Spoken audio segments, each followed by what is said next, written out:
Hi, I'm Chef Brandon Collins, and you're listening to Ingredient Insiders. This is Ingredient Insiders. I'm John Magazzino. And I'm Andrea Parkins. On each episode of Ingredient Insiders, we'll be talking with chefs and food writers about their favorite ingredients. We then speak to the producer of that ingredient to learn how it's made, its history, and why chefs love using it in their kitchens. Today is the Dijon mustard episode, Andrea. I can't believe we didn't do mustard sooner, John. You would have think somebody wanted to talk about mustard sooner. You're right. Let's talk about mustards, not just Dijon. Right. Because I feel like there's a different mustard, at least in my world. Mm-hmm. I have specific mustards for specific foods. I counted this morning. Yeah, I'm curious if you're the same way as me. Like, if I say a pastrami sandwich, do you have a specific type of mustard that you like on that? 100%. I only want, like, the spicy brown. Same.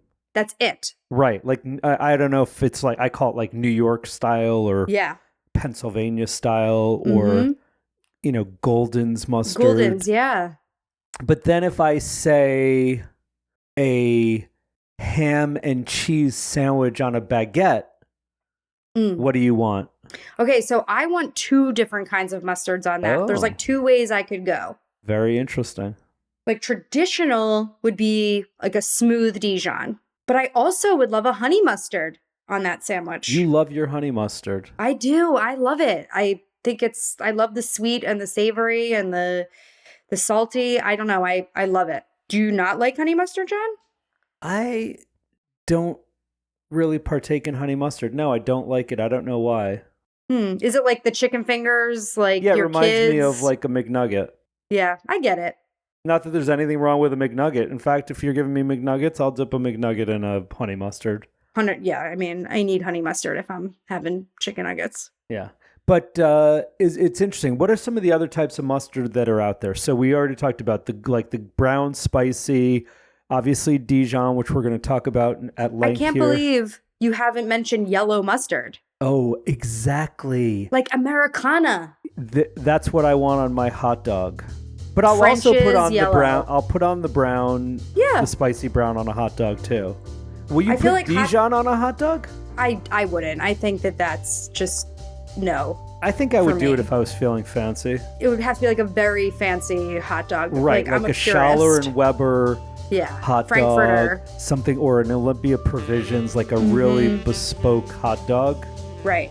But if I'm like grilling in my backyard, yellow French's for me. Yeah, like if you're getting a hot dog off the street in New York from a cart, I don't think Dijon has any place there. Right, and I'm going to say something, and I don't know how popular this is going to be, and it's actually not about mustard, but I'm going to put this out there as a Andrea public service announcement. Go ahead, I can't wait for this. If you put ketchup on your hot dog, you are wrong, unless you are under the age of 6. I agree 100% with that statement. Okay, so Ingredient Insiders, public statement, no ketchup on hot dogs unless you're under the age of 6. I am with you. I think it's just plain wrong. It's disgusting. And I love ketchup. Don't get me wrong. Me too. But I just like the thought of putting ketchup on a hot dog. Yuck. All right. This is going to be a great conversation. We're going to be talking all about Dijon mustard. With Brandon Collins and Mico Mendoza. Of My Mustards. This episode is in partnership with The Chef's Warehouse and produced by Gotham Production Studios in New York City. We are in our New York studio today with Brandon Collins, who is the corporate executive chef for Unilever. 2-time guest. I was going to say, not his first time here. And what's amazing and so lovely is that last time you were here, Brandon, we were talking about the amazing Hellmann's mayonnaise, which Andrea and I are addicted to. And today we're talking about Dijon mustard. Yes. And the amazing Maille product. Am I saying that right? Is it Maille? Yes. Yeah. Okay. Yep. And I know most people are like Maille, Maille. Yeah. And it's I struggle Maille. with it. It's the one that's spelled Maille. Yes. From France. Yep. There's smooth, there's grainy. Let's just get right into it and talk about mustard because it's another condiment that I am I love a good, strong, intense French Dijon mustard. I wanted to do word association, John. Okay, let's do it. Okay. All right. So like when I saw it that, we're going to talk about Dijon mustard, immediately pastrami.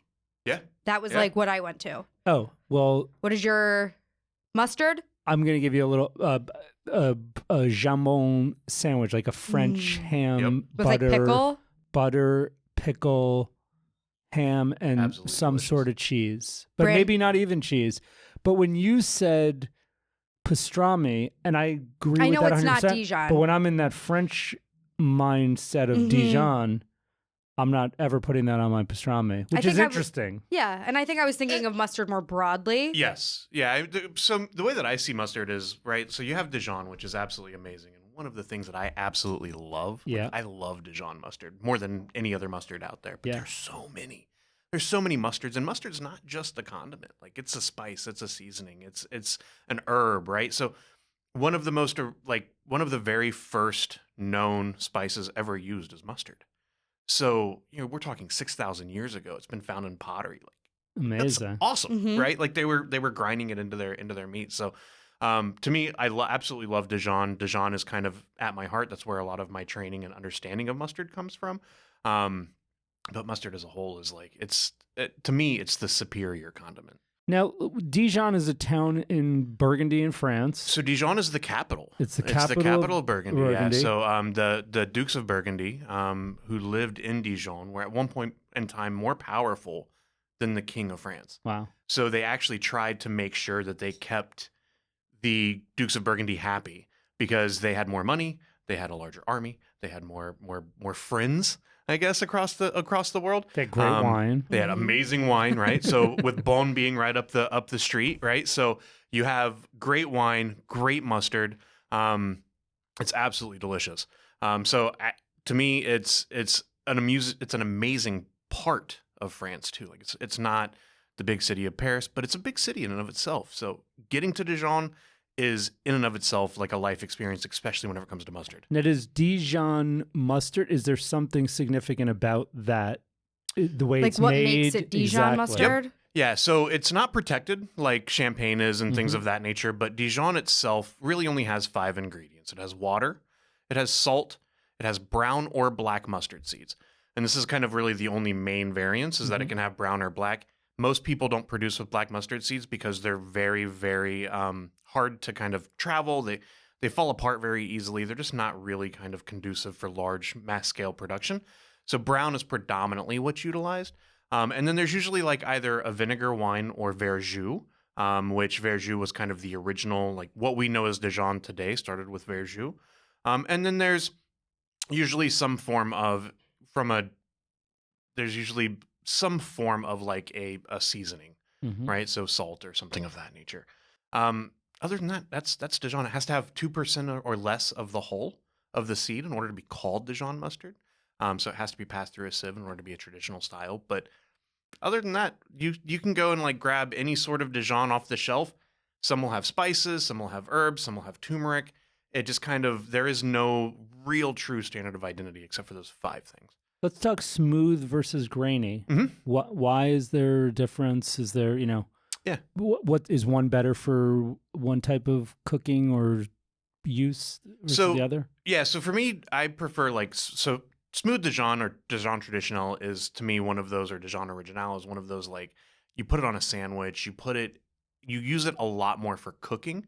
It's a little bit more designed for that like seasoning style of things, right? It also goes extremely well on a charcuterie board because it spreads very well, right? Old styles, those whole grain type of mustards, those to me are really, really good as a texture additive, right? You put it into a dressing to add texture. You put it on top of a dish. Like if you have a beautiful like braised short rib and you put that old style mustard on top of it and you get that nice little pop. Especially whenever we're talking about Maille and they minimally process the seeds. So we just soak them basically and cut them a little bit just to kind of release some of the glucosinolates. But other than that, you're getting pickled mustard seeds, which for years I tried.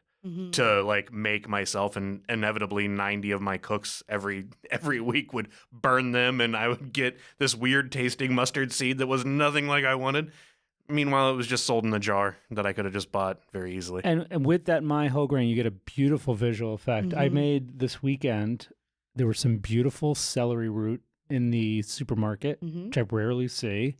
And I was like, you know what? I'm going to buy one of these babes and take it home. And I made a celery root remoulade. You treated her Oh, good. awesome. And the recipe I was using called for Dijon mustard. And I said, you know what? Because this is all, white, just the celery root and mayonnaise or an aioli. I was like, let me put in some of my grainy. And I put in a couple of dollops of that. And it just lit it up. It looked beautiful with those nice kind of dark brownish, orangish colored. Do you prefer one over the other? Or is it like I would recipe specific? say that's a great question. At my home, it's 90% smooth. Yeah. I feel like we're talking... But I always keep a jar of the grainy. Oh, I always yeah. have an extra one in the pantry. And Yeah. Well, What about you, Brandon? I'm very similar, right? I prefer the smooth. Like I eat spoonfuls of it way more than I would ever like to admit. And then the old style I use a lot for texture. I also like old style. It's going to sound crazy, but old style with like a really, really good vanilla ice cream. Ooh, Because I never thought there's of that. sugar, there's vinegar, right? It kind of plays extremely well in that world. And the traditional I use a lot with chocolate. So like it reacts the same way as wait, he's talking like ice cream and chocolate with mustard. Now my mind's blown. We're because talking I about do weird things with mustard. Yeah. I love to dip carrots in mustard. Obviously pretzels, which everybody that's of course. Pretzels, not new. Like honey mustard. Ooh. Brandon's talking chocolate and vanilla ice cream. Andrea. Do you do anything weird with your mustard? I have never gone that weird. Yeah. But now I want to try it. No disrespect. Yeah, no. Hey, look, completely. Like every time I say it, people are like, "You've lost your mind," and it's like coffee reacts with chocolate the same way that mustard does. So it really enhances it. Again, I'm not saying put like a jar full in your chocolate brownies, but a teaspoon of Dijon mustard, and if you don't have espresso powder lying around, does the exact same thing. So like enhance the flavor? Yeah, it really pulls out the flavor. It reacts. So mustard reacts with food the same way that salt does. So it's there to enhance. So there are the schools of thought, right? It should taste like mustard. If you're putting mustard in it, should taste like mustard. I'm more of I would rather serve you a 15-course meal and have mustard in every single course, which I've done. And some dishes really are mustard forward and very powerful, and some of them you'd never know. We put mustard in cocktails. Okay, mustard in ice cream. Are there other like applications that you've used it where you wouldn't think? To me, again, I use it like a seasoning, right? Okay. So I put it in breads, I put it in desserts, I put it in chocolate. Cocktails, I think, are one of the really cool things, right? Because I think Dave Arnold really made it big, where he was putting saline in cocktails for a long time, and it kind of like exploded, where people were starting to put that little shot of saline, utilizing a little bit of like Dijon mustard water. So basically 4 parts water to 1 part Dijon. And then add that into your cocktail, especially for like whiskey cocktails, old fashions, things along that line. It's a game changer. But I was thinking dirty martini. Yeah, dirty like martini, 100%. That's my drink. Yep. And you can also use cornichons for that, like that pickle juice with a little bit of the Dijon. You could do the mustard martini and become famous, Andrea. There is a mustard cocktail bar in Dijon. Oh, really? Yeah, it's called like Mr. Montard, and it's interesting to say the least. Some of them you're like, I don't know about this. Yeah. And some of them you're like, no, these are really, really good. I want to hear some more of these, because look, at home, I think most of my mustard is going on as a condiment or a lot of vinaigrettes. I use quite a bit of mustard in that. But outside of that, are people glazing meats with it? What are people using mustard for today? Yeah, like, so rub it on the outside of your briskets before you smoke them, right? Use that as like the glue to kind of put any sort of thing. Same with chicken, anything along that line. Anything you're going to roast that you want to season the outside of, use it as kind of that glue to hold the spices on. It's also kind of works the same as butter, right? You can add it to something to help kind of create that silkiness, that smoothness, that deliciousness. So those are 2 kind of not traditional ways, I guess, to utilize the condiment, but it's one of those things that, because it plays so well in the sandbox with everything, you can literally add it to whatever it is that you're doing. It's healthy for you, it's antibacterial, it's antimicrobial, so it never goes bad, which is even more amazing, right? Mustard never goes bad, it just loses its heat over time. Right. The great chef and the great hamburger chef, Josh Capon, who's won the burger battle of, the Food and Wine Festival, I think like 8 or 10 times. He takes Dijon and rubs it on the outside of the burger patties before he grills or pan fries any burger.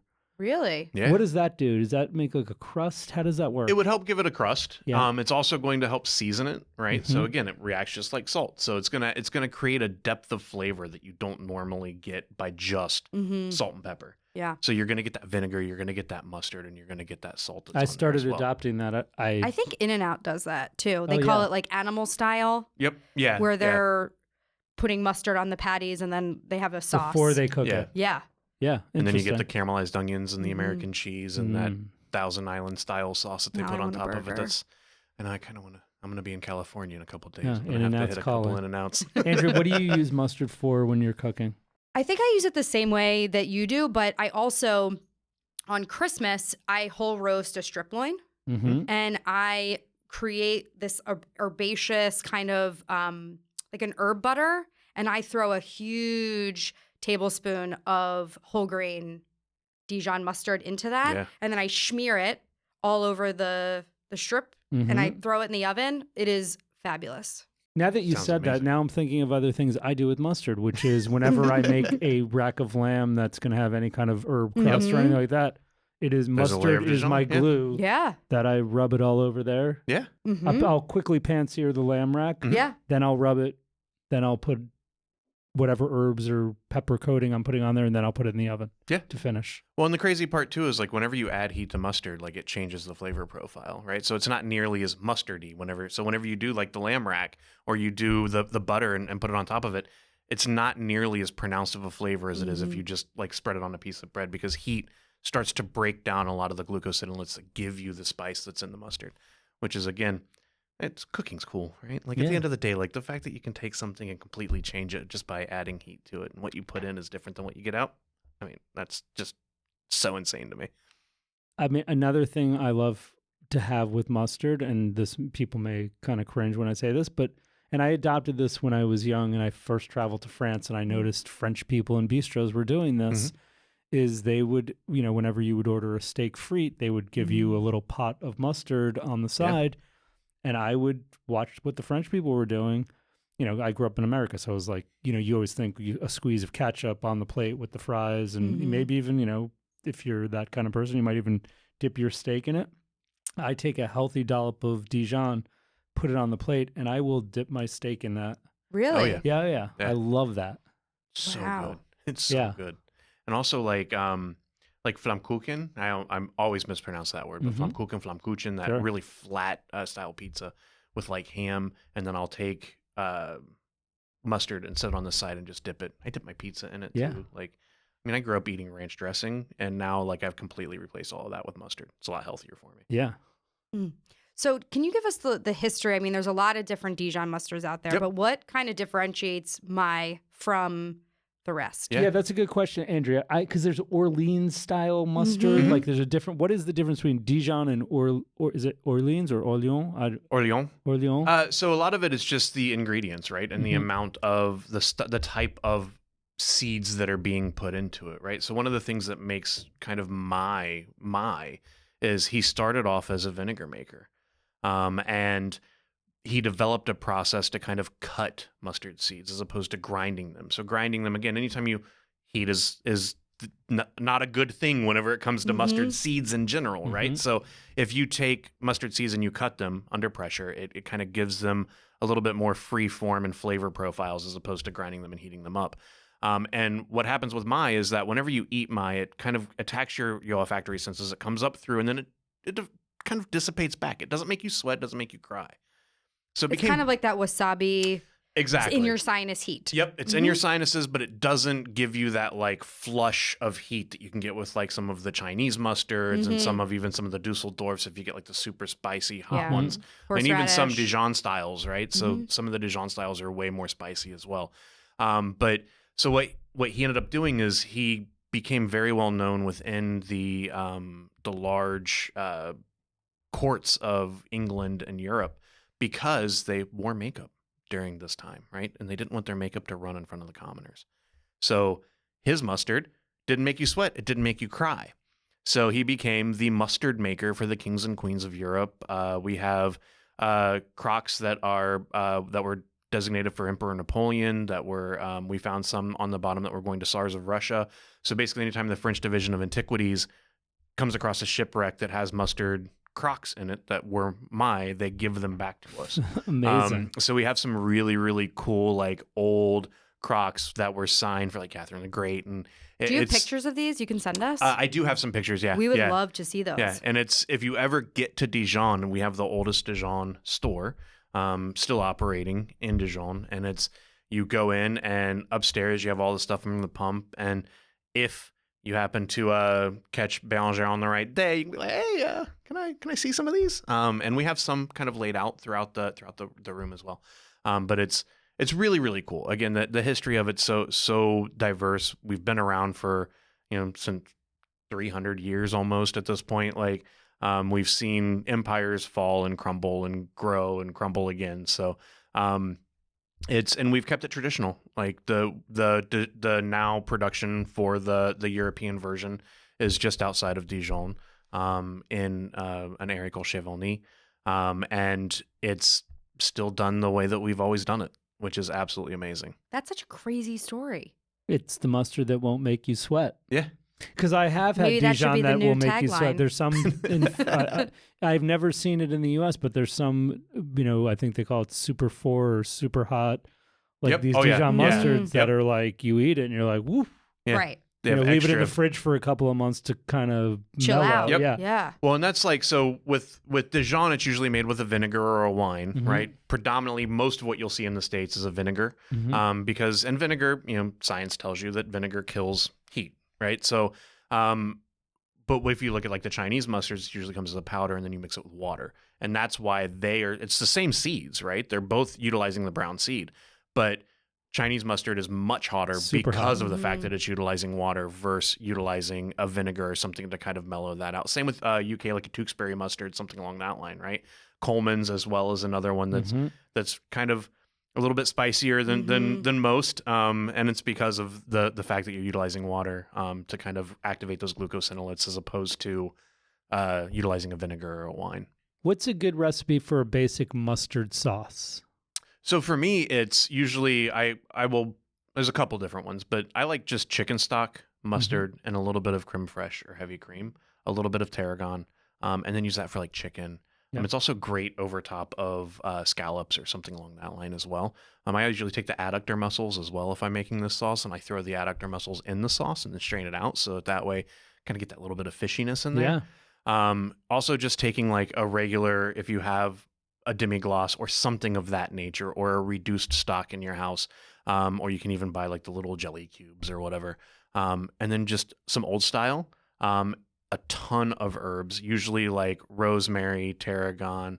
I like it with dill too, right at the very end, and use that over top of like a salmon, like a heartier fish, or over top of like a steak or something along that line. So I want to talk very quickly about what I consider one of the greatest, I'm going to call it a sauce, because it's not just one condiment, but this is the simplest thing in the world.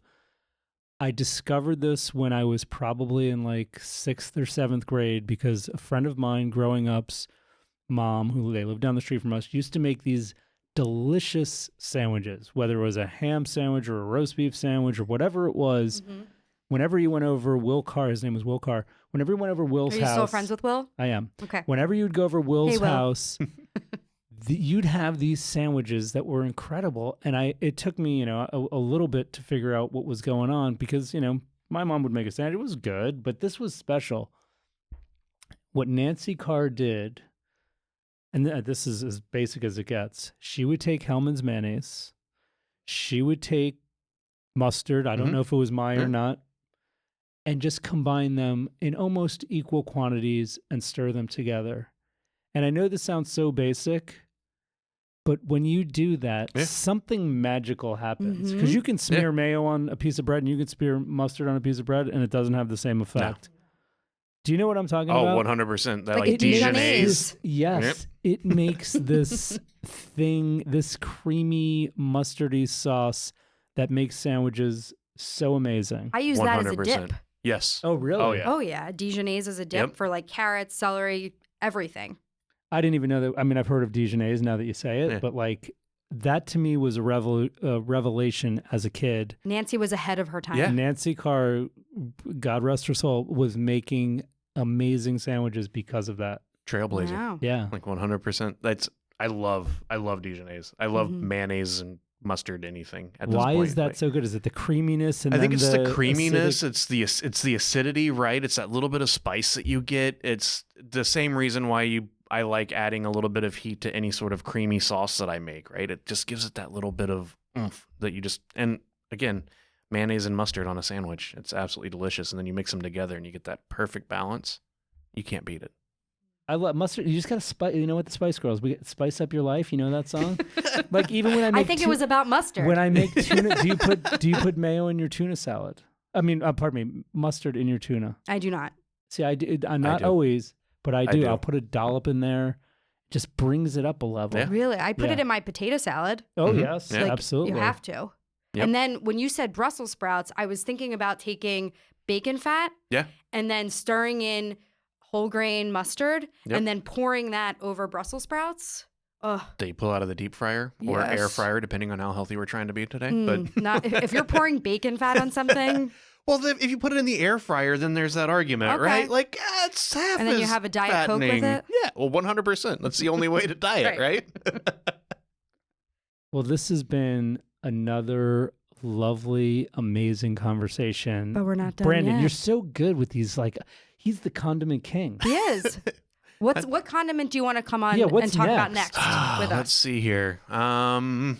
I don't know enough about. I honestly, I don't like ketchup, so I can't really. What? All right, Like, we don't I have don't to talk about ketchup. Really? Yeah, do you like I- ketchup? I I love don't ketchup. like I ketchup. love it. It's a weird thing. I don't I like know ketchup why. and mayonnaise together. I Yeah. will say The this: mayo my, chip I do like. my Okay. ketchup consumption is probably 1/10 of what it was 10 years ago. Because of the sugar? I think so. Yeah. Oh, I I do love think I it. stay away from it because it's so sugary. Yeah.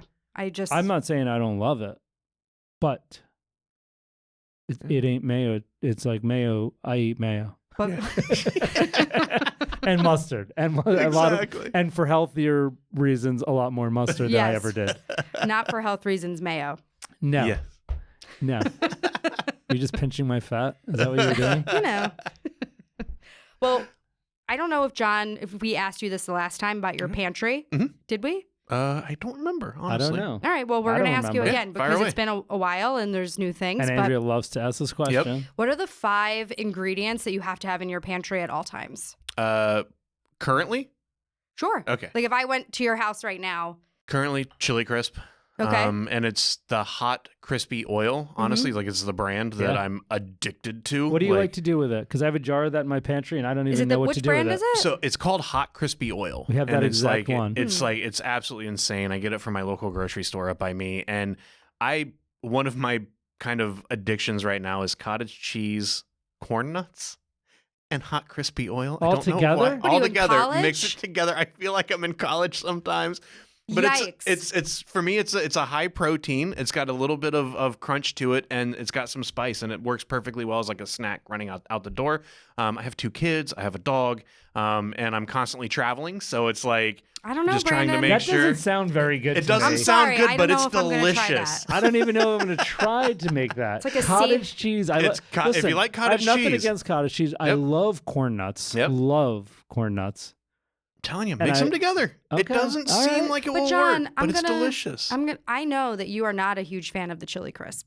How do you know that? I think didn't you tell me that? No, we've had a jar, just because I have a jar in my house that I haven't never eaten used? in 2 years does not mean I'm not a fan of it. I just don't know what to do with it. 6 of one, half a dozen of the other. And at I that don't know one. if I'm going to go rushing home now to try it with cottage cheese either. It's like a savory yogurt Yeah. bowl. Yeah. That's how I'm picturing That's basically what it is at the end of the day. But don't- it's and chili crisp is great on top of tons of stuff. Like I put it on top of roasted potatoes. I put it on top of fish. Okay, I that put I it can in, handle. I mix it into like if I get like a local ramen or something like that. I put then it I'll on take a couple eggs. spoonfuls. Scrambled It's eggs? great Oh, on eggs. okay, good. Especially like on like an egg sandwich. Absolutely kill. Use that Oh. oil to kind of toast Okay. the bread. Mhm. Oh, absolutely insane. Wonder if you could You've use- redeemed yourself. Okay. Could use the oil to make like a mayonnaise even. Yeah, yeah, very much so. Yummy. Oh, and then you spread that on a sandwich. It'd be killer.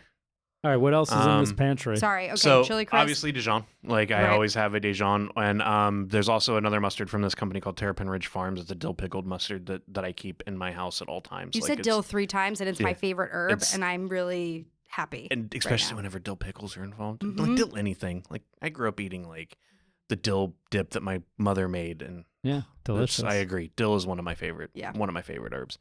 Then there's also banchans.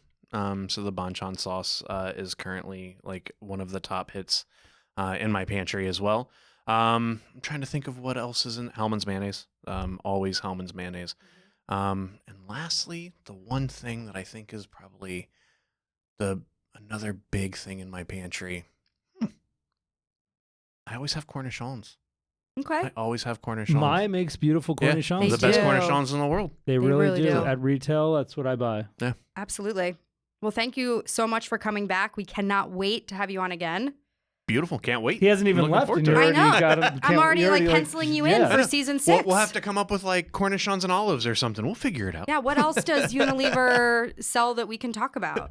I'm sure we can figure out where. Ben I and mean, Jerry's ice I was cream. going. We are the Oh. largest ice cream producer in the world, but I don't know that I would be the. Well, I'm very good at talking about ice cream. Have we but done ice cream? No. We have Yeah. not done an ice cream No. episode. Largest ice cream producer in the world. All right. We can do this. We'll figure it out. Well, All right. thank you Thanks, so much Brandon. for joining Thank you. us. What a pleasure again. It's always a pleasure. Thank you very much. Thanks. Bye. This season of Ingredient Insiders is brought to you by Bazzini Nuts. Bazzini is the brand of choice among chefs in the finest hotels and restaurants. Their legacy of quality extends to gourmet retail stores, specialty boutiques, grocery distributors, and delis, ensuring you have access to their extensive range of consumer retail packages. It all started in 1886 when Italian immigrant Anthony L. Bazzini began selling nuts by the pound to bakers, street vendors, and individuals during the Great Depression. But Bazzini Nuts isn't just about peanuts. They offer a delightful array of nuts like cashews, almonds, pecans, pistachios, hazelnuts, and more, plus a tempting selection of dried fruit, including apricots, cranberries, figs, dates, prunes, and tomatoes. So whether at the ballpark, in the kitchen, or indulging in some well-deserved self-care, choose Bazzini Nuts. With a legacy spanning 137 years, they're here to serve your needs with the same consistency, reliability, and quality, making them an iconic name in the world of nuts and dried fruits. Bazzini Nuts, tradition, quality, and taste all in one. Taste the legacy today. All right, John, we are here today with a very exciting guest. We are here with Mico Mendoza. He is the brand manager for food service for My Mustard. My mustard. Love my mustard, Andrea. Yes, you do, John. I love the smooth. I love the grainy. You know what else I love from I love their cornichons. Do you ever buy those? Oh, yeah, they're the best. I know we're talking about mustard today, but let's digress and talk about cornichons for a second, because I think they go hand in hand with mustard. Mm-hmm. I love a cornichon on a ham sandwich with lots of mustard and Oh, even yeah. butter on there too. And I love how with the jar, you could, like, you lift them out, Yes. which I always think is kind of cool. And they Like, have a couple separates little it. like cocktail onions in there too Yeah. sometimes. Okay, Yes. anyhow, sorry everybody. It's okay, we Let's got talk excited. about mustard. For those of you who don't speak French, that's Maille. What's going on, Andrew? What are we talking about today? Yeah, so I want to learn, Mico, like the history of what makes it unique, the ins and outs. I want to know it all. So where do we kind of, you start us off, Absolutely. Mico. And yes, it is a little hard to connect the pronunciation with the spelling. So thank you for pronouncing it correctly. So yeah, My Mustard has a very interesting history. It's a very old brand. It's about more than 270 years old. Born in Dijon, and the founder, of course, his name was Antoine Maille. So he started, a vinegar business, moved into mustard because those two industries are connected. And he became, very successful. Dijon, of course, is the region known for mustard. And he became so successful that actually his mustard became the choice of the French king and the Russian empress. So we like to say that Maille is the condiment of choice for royalty. The royal mustard. Yeah, and funny tidbit why specifically the royalty. It was because, of course, no air conditioning. They wore makeup, and this mustard would not make them sweat. Unlike very spicy mustard, you don't want your subjects to see you sweating. So this one, had a perfect balance. So they completely goes, this is what I will serve in front of my guests. I can just imagine those royal feasts where you have to look regal while cutting and chewing your food. John, That's I want funny. you to put makeup on, and then I will feed you mustard, and then we'll see what happens. I'll probably sweat anyhow. You probably will. Talk to us about how mustard is made. Mustard seeds, you mentioned wine. I know there's a couple of different methods for making mustard, but I'm not even sure I know what the difference is between what they call the Orleans style production and the Dijon production style. What are the differences, and how do you make mustard? Sure. So mustard, of course, starts with mustard seeds. Specifically, we use brown mustard seeds. And there are two countries that grow mustard, France and Canada. We get the majority of our seeds actually from Canada. So what happens first is that we soak brown mustard seeds in vinegar and water. Then we run it through a grinder. We season it, and then it passes through a fine strainer to remove the hull. And then at that stage, mustard is very bitter. So it needs some time to settle, about 2 to 3 days for the flavor to kind of settle. And then the thing that makes the mustard spicy is actually activated by water. So when the water hits them, they release their heat, and then it starts to slowly diminish. Funny thing is, mustard actually doesn't have expiration. You can have it forever. The only thing it does change is probably the heat level. Interesting. Okay. Is that like a specific style? Is that like the New Orleans method? I honestly don't know what the New Orleans method is, but for this mustard, it's minimally processed. And so the method I mentioned was for our smooth mustard. The old style, of course, where you can see the mustard seeds, that's even less processed. It's the closest, we think, in terms of the original style of mustard. So for that one, the seeds are soaked in water and vinegar and then broken and then jarred. That's kind of it. Not much more processing goes into that grainy mustard. Okay, so what are the ingredients in my Dijon mustard? So there are a few ingredients. Of course, mustard seeds, the most important. It contains vinegar, water, salt, citric acid, and sulfites to preserve the quality. What makes my mustard unique? There's a lot of different Dijon mustards on the market. When I go to the grocery store, there's 4, 5, 6 different brands. Personally, I always buy Maille. When I was in culinary school, that's what we used. When I've worked in kitchens, that's what we used. So I know, brand recognition wise, to me, it's the best, or one of the best. But kind of tell me a little bit about what makes it unique compared to the competitors. Yeah, I think especially for chefs, for back of house, we know that my mustard plays very well because it doesn't overwhelm. You still, of course, get that rich flavor that even if you have it by itself as a condiment, it tastes great. But it's especially placed well with other ingredients, the flavor is unmatched in my opinion. I think many other people's opinion that you just don't really get with other brands of mustard. I recently heard about a shortage of mustard seeds. Yes. Is that still happening? Unfortunately, yes. I think it started last year, and we were hoping that it would recover soon. It doesn't seem like they're back to their former capacity, so it's still a problem we mustard manufacturers are facing. Have you seen any trends with mustard over the last few years? Is there anything, on the horizon for Maille that we should be looking out for? New flavors or anything new? I think as people become more well-traveled, they become more open to flavors, and they're now looking for more authentic ingredients.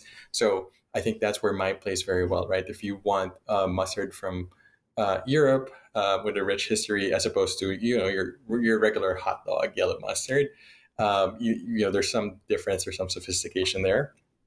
And what we're seeing, I think, also in the industry is that sauces and condiments are pretty important, right? There's a lot more going on in terms of making sauces, signature sauces.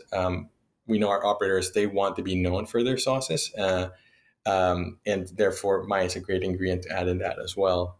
John, which country do you think is the largest consumer of mustard?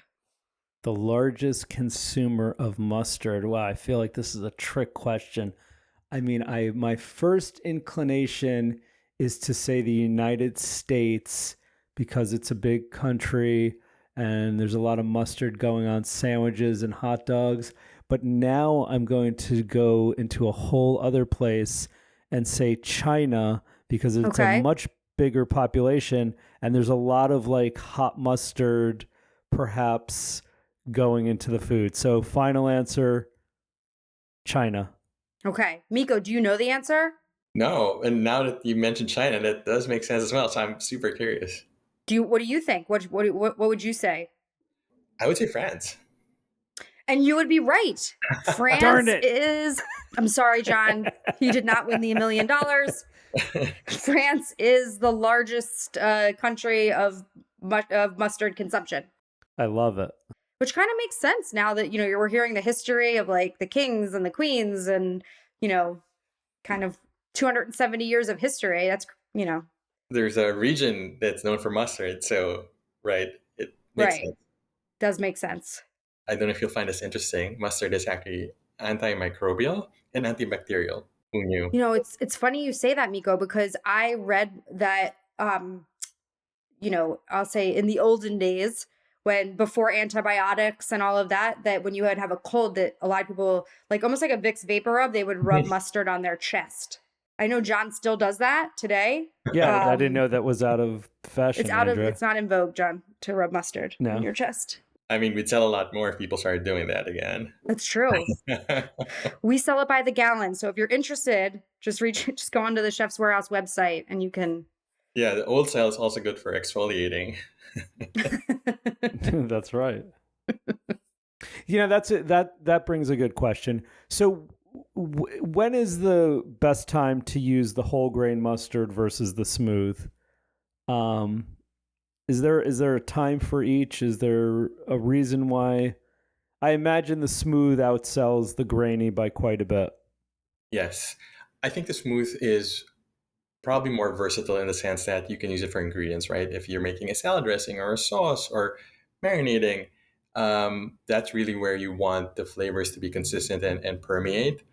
Whereas the old style, because of its very distinct texture, right? That visible seeds that give you some crunch, you really want to use it more as a last ingredient, like something that finishes the dish, because you want to preserve that flavor and that texture. So using it to top salads or on meat, you really, I think, want to make a bigger show in terms of how that texture really makes a difference that you don't get every day from other condiments as well. John, I love whole grain mustard on like a cheese and charcuterie board. I love it with a pate. Like texturally, I find it very appealing. I do. I like that crunch on exactly what you just described. Yeah. And also if I'm going to make something into like a sauce and you want the visible kind of mustard seeds in there, I like to do that. Oh, yeah. Well, I think that we've learned a lot about the history of Maille and all the ways that you can use it. So, Mico, thank you so much for your time. We really appreciate it. You're very welcome. Thanks, Mico. Thanks for listening to this episode of Ingredient Insiders. Follow us on Instagram @Ingredient Insiders.